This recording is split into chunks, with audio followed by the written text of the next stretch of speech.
Welcome to Brain Vision. Okay, let's consider the following two approaches to reduce CO2 emissions. The first approach says that the government passes a policy or some kind of regulation that allows firms to use a predetermined technology.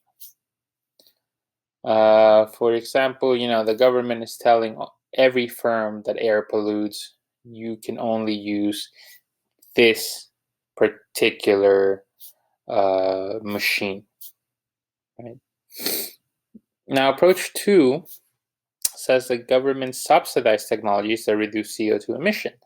So consider, all types of machine, right? Out of all the types of machine that do one particular job, the government says, well, this subset of these machines emit less pollution. So if you use these machines, we will give you some money. And the question is, which one of these is a command and control approach?